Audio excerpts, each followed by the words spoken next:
Welcome to the Empowered Christian Woman Podcast. My name is Jeannette. I'm a pastor, women's leadership coach, and self-proclaimed Jesus feminist. I'm on a mission to inspire and equip women everywhere to own our voice, speak up, create, and lead wherever God calls. Because when women rise, everyone wins. Hey friend, welcome back to the podcast. I'm so glad that you've tuned in today. Thanks for being with me. I hope you're doing well wherever you're listening from. Today's topic is one that I think many busy women leaders can relate to and hopefully can glean some encouragement, maybe even some ideas from, and that is the topic of time management. Now, I don't even like calling it time management, actually, because to be honest, we're never managing time. Because the truth is, time doesn't bend to our will. It doesn't pause when we're tired. It doesn't speed up when we're motivated.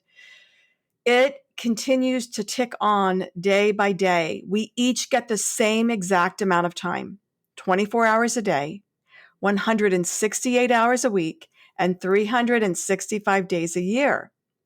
So the real question is never, how do I manage time better? The real question is, how can I manage myself within the time that I have? Because the way that we spend our time is incredibly important, because our time is our life, of course.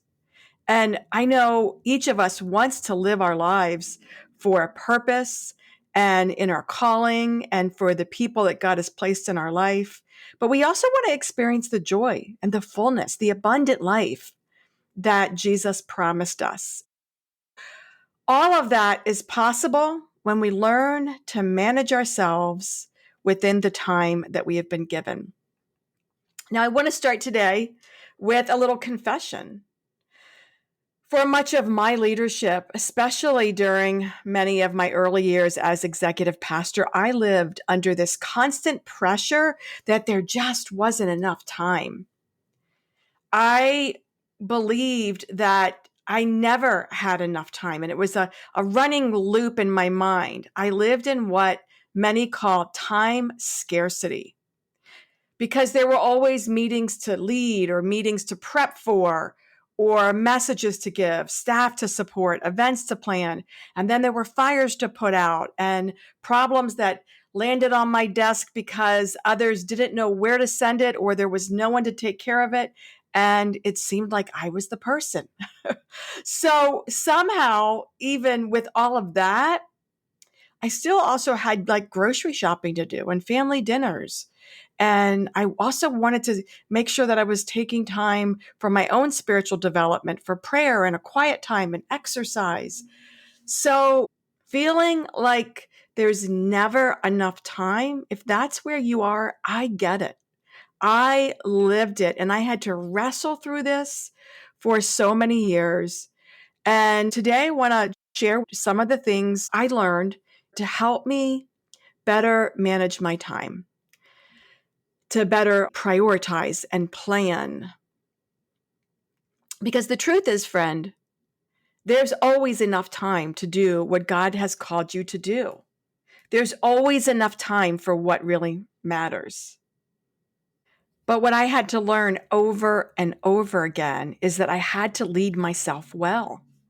I also had to get honest about my priorities, and I had to stop overestimating what I could get done in one day and underestimating how long things actually take. Anybody out there relate to that? I am queen of optimism, and a lot of times my optimism serves me well, but when it comes to managing my calendar, not so much, because I had to learn to get realistic with my time. The higher you rise in leadership, the more intentional you will need to be, not just with your calendar, but also with your mindset. That's why today's episode isn't just about how to get more done. It's about how to lead yourself wisely within the time that God has given you so that you can live and lead on purpose, not in a panic.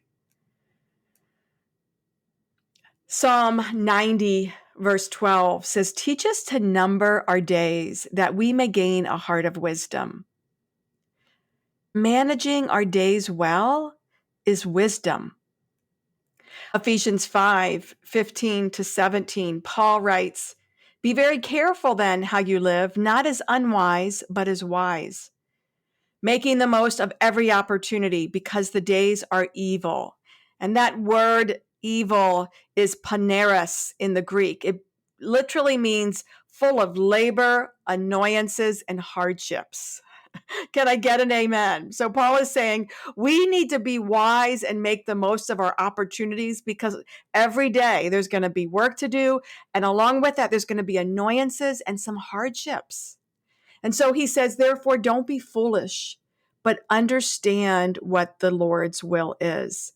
This is time management mindset here. Paul is saying it's wisdom to prioritize, and it starts with understanding what is your calling? What really matters? What are your values? What has God called you to? Because time management isn't about getting more done. It's about living wisely and intentionally in alignment with the purpose that God has given you. So today we're going to talk about how to do exactly that. Not just how to find more time in your day, but how to spend your time in a way that reflects who you are and what you're called to do. Because, friend, your time matters, and so does your calling. So I want to first walk through a tool that you may have heard of, and it's something that I use often. It's a time audit. I want to walk through a time audit, what it is. I want to encourage you why you should do it, even if you know what it is, why you should take time to do it again. And then I want to give you a 4-step process for prioritizing your time. So let's talk about a time audit. A time audit is a reality check. And it isn't just about tracking what you do, it's about comparing what you think you're doing with what you're actually doing. Because most of us seriously misjudge how we spend our time. We underestimate how long things take. We overestimate how much we're getting done. And we often don't realize how many small distractions are adding up and robbing us of our time. So I want to encourage you, if you've never done a time audit, or maybe you've done it before, I want to encourage you, if it's been a while, it's time to do another one. I like to do a time audit at least once a quarter, or whenever I find myself falling back into that trap of saying, I just don't have enough time. I've got too much to get done. That's when I know it's time to get realistic and have a reality check by auditing my time. So here's how you do this. Pick 2 or 3 normal days. Like, don't wait for days that are unique. Don't wait until you know you have a perfect day where you're going to be able to get it all done, where it feels realistic and doable. Pick 2 or 3 of your typical days and create a simple spreadsheet, or you can just use a notebook. Or there actually are some time tracking apps out there. If you like to use technology, you can look up some of those, but it's not necessary. One that I like is called Rescue Time, but there's also one called Clockify or Toggle, which I'm not as familiar with. But you can use a tracking app if you prefer technology, but you can really keep it low tech and just get a notebook.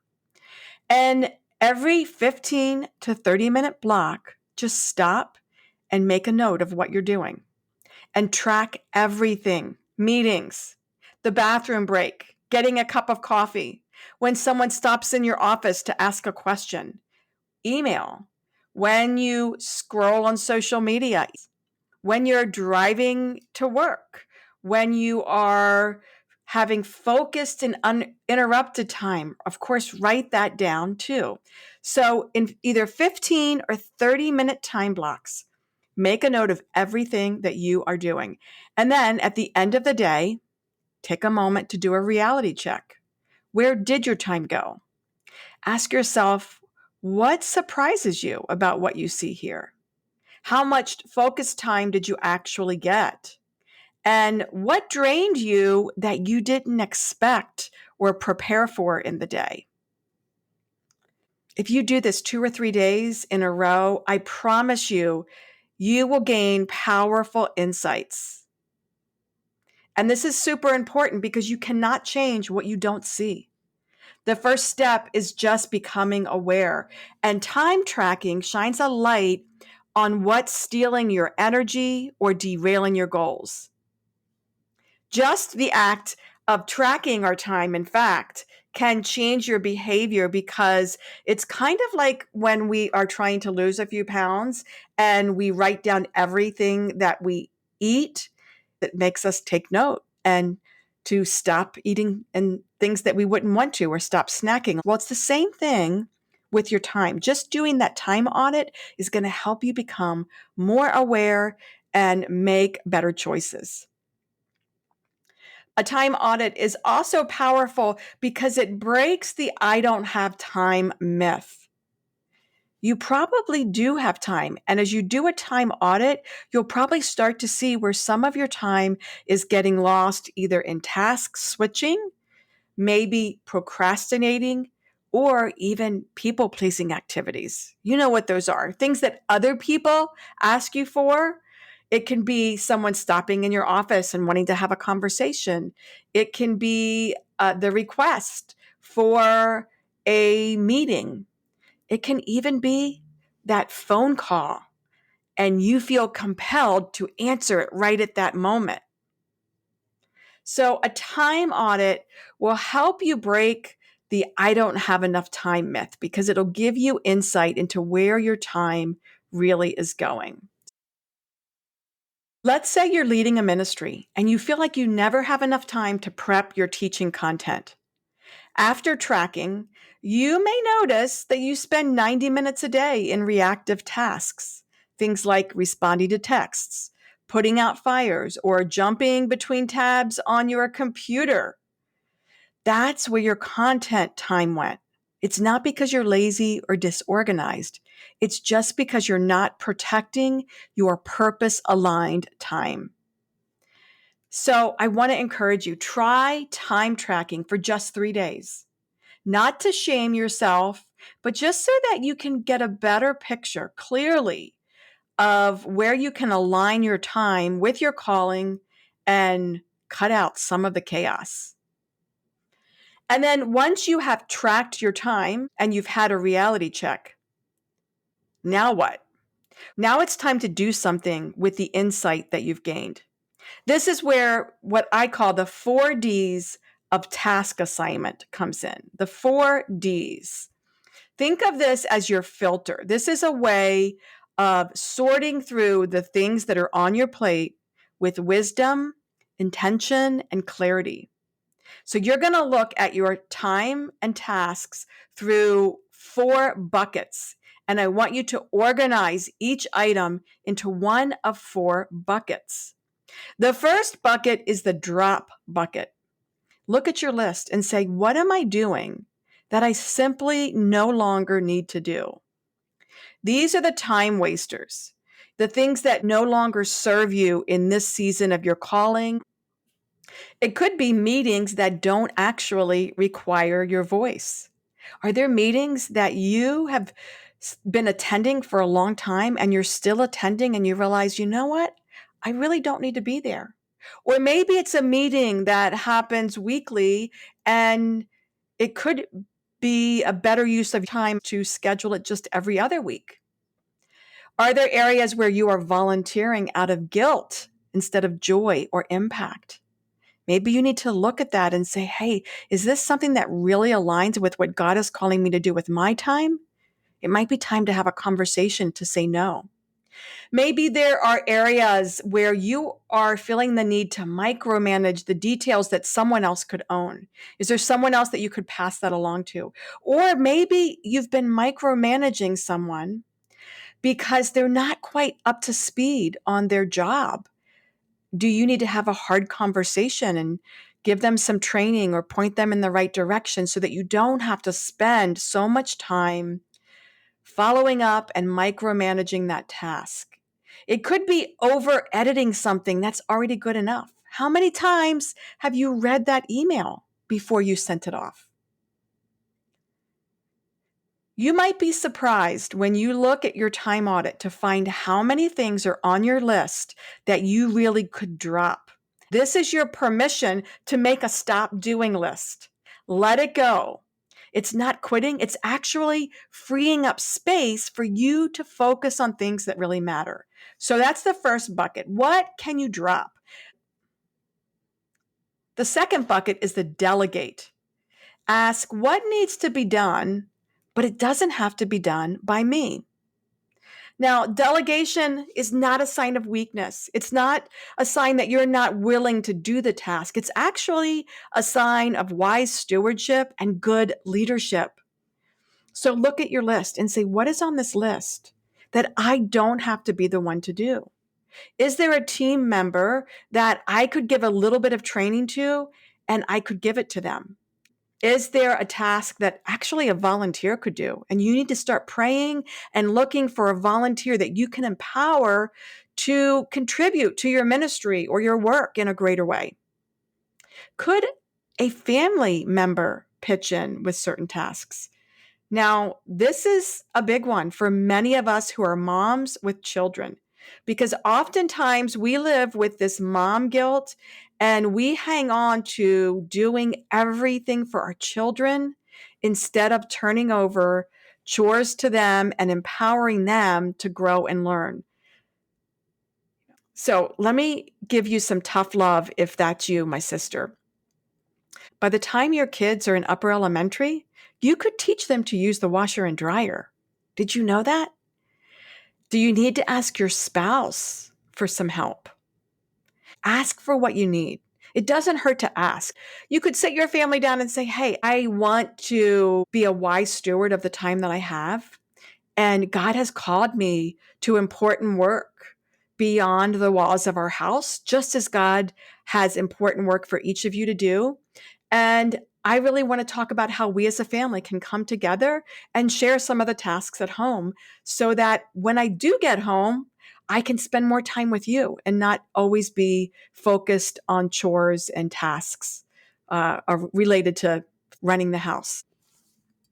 And let's not forget that you actually could spend some money as well. Hire a house cleaner, use a meal prep service.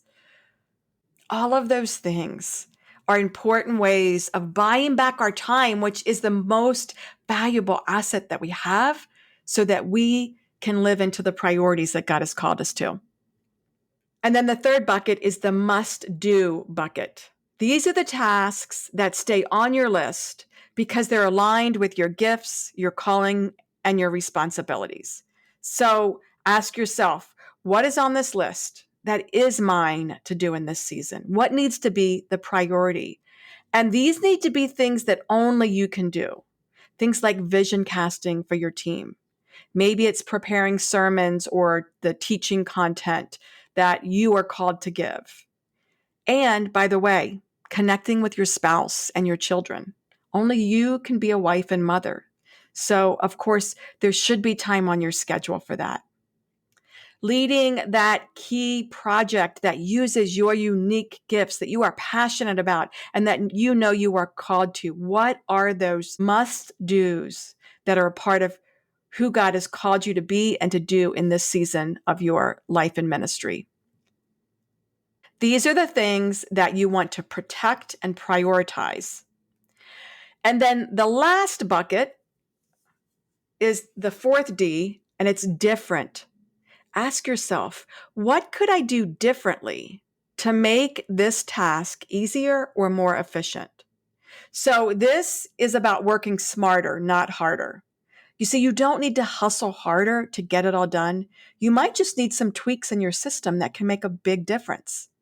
So for example, if you have emails that you find yourself writing multiple times, it may be time to create an email template. I use multiple email templates in Gmail. If you don't use Gmail, if you use some other email service provider, I'm sure they have a way where you can create templates. It's such a time saver. Instead of repeating event details, maybe it's time to make a checklist. Is there something that you do weekly or monthly and you need to create a standard operating procedures checklist just so that you can move through it a lot quicker? Maybe even so you can hand it off to someone else to double check. Is it time to create a shared calendar for your family or your team so that everyone's aligned and you don't have to give out reminders as much? Is it time to use some automation tools for social media or to send reminders to yourself? Or maybe it's just grouping tasks together. Can you create a day where you do all of your meetings? Maybe there's another day where you group together all of your errands and you keep a list of errands that need to be done. And on a certain day, you spend 2 hours doing all those errands. I don't know what it might be for you, but look at what you are doing and ask yourself, is there a way to do this differently, to make it more efficient, to reduce the time that it takes to get done? This will help you to reclaim your mental bandwidth and design a workflow with more ease. Now, I know what some of you are thinking. You might be thinking, I already know this stuff. Or yeah, I'll do this later when I have more time. Or maybe you're thinking, this sounds like a lot of work and I'm already maxed out. How am I supposed to get this done? Well, friend, I get it. I have been there. But here's what I want you to know. Knowing something doesn't change your life. Doing it does. If you're feeling overwhelmed, constantly busy, or just stuck in the same cycle of too much to do and not enough time, then you can't afford to not do this. This isn't just another productivity hack. It's about taking back your time so that you can take back your life, so that you can say yes to what matters, so that you can lead with peace instead of pressure, so that you can stop living in reaction mode and start living from a place of vision, alignment, and purpose. Yes, it takes a little time to pause, to track, to reflect, to reassign your tasks, but it will give you back hours of clarity, energy, and margin every single week. I promise it will. So don't wait for the perfect time to do this. What have you got to lose? Do it today. Do it tomorrow. If you wait for the perfect time, you will never find one because there is no perfect time. That is a fallacy. Make the time because this is what leaders do. You see, you're not just leading others. You are first leading yourself. And when you steward your time with wisdom, the fruit shows up in every part of your life. Your leadership, your relationships, your sense of peace, your capacity to walk fully in the calling that God has placed on your life. Decide today, when are you going to do it? Do a time audit. Take 2 or 3 days. And then take what you've learned and run it through the grid of the 4 Ds and put each of your tasks in one of the 4 buckets. Drop. What are you doing that you simply no longer need to do? Delegate. What needs to be done, but not by you? Give it away. And then what are the do's, the must-dos? What is yours to keep in this season? And then lastly, different. What could you do differently to make this easier or more efficient? My friend, just knowing this information will never change your life. But if you do it, it will. It'll change your days. It'll ultimately change your weeks and your months. And it'll lead to greater purpose and clarity and fulfillment. So let's not just know this, let's do this. So in closing, my dear sister, do this because your time matters, and so does your calling. This will help you to rise to your full potential. And when women rise, everyone wins. Thanks for joining me for this episode of the Empowered Christian Woman Podcast. If you enjoyed the show, please subscribe and share it with other women in your network. For more information about me and the work that I do, check out JeannetteCochran.com. And I'd love to hear from you personally. Come join the conversation on social. You can find me on Facebook at J. Cochran Coach or Instagram at Jeannette.Cochran.